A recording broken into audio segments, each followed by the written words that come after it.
Hi everyone. Today is What Makes You Say That Wednesday.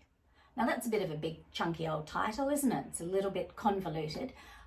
What it is the phrasing of a thinking routine. And it's one of the first thinking routines that we introduce into the classroom. What's a thinking routine? Well, when you ask someone a question, all that thinking they do before they answer is done up here in their head. And we can't see it. Thinking is a noun and it's an abstract noun. I mentioned that in the intro video.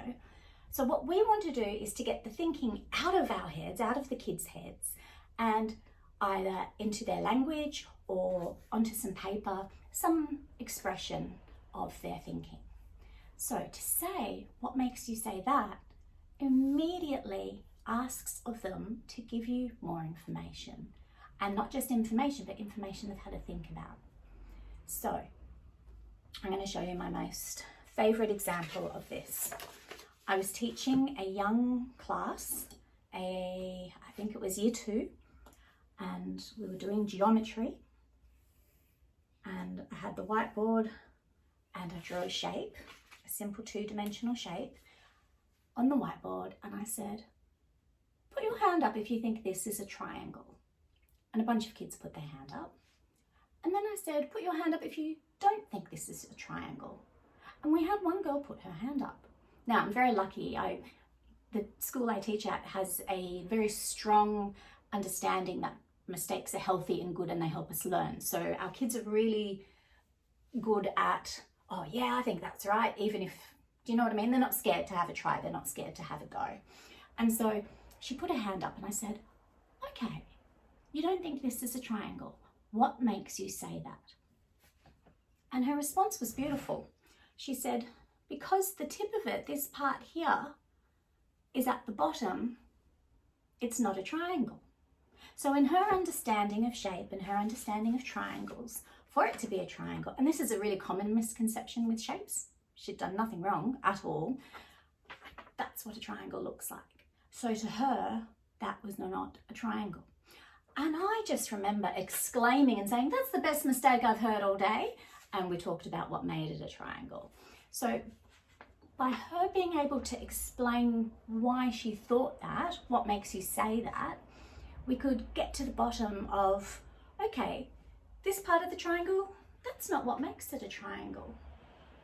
What makes it a triangle? I'll tell you, or more to the point, they told me.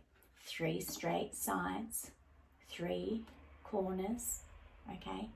By having that discussion and asking that student what makes you say that, we had a really rich experience about a 2-dimensional shape. It can also be used personally. If you've got a little one or a bigger kid, to be honest, who's not having a great time and they can't quite get it out, and you say, hey, how are you? What's up? And they say, oh, I'm feeling pretty sad. What makes you say that? Because if you say why, chances are they will say, I don't know. But if you say, what makes you say that? Chances are you're going to get an explanation. You're going to get a story, a reason. So they've had to pull evidence and ideas from that thinking that they're doing in order to give that to you. And it's as simple as that. So, adults, I implore you, start using that phrase, what makes you say that? Big kids, if you've got siblings, little brothers and sisters, you can use it too. You can ask them. If they're feeling that you're being unfair, I can see it now. I can see a brother or 2 brothers or brother and sister, it doesn't matter, having a little blue going, rah, rah, and then the little one saying, that's unfair. Big kid, if you say, what makes you say that? They might actually have to stop and think about it.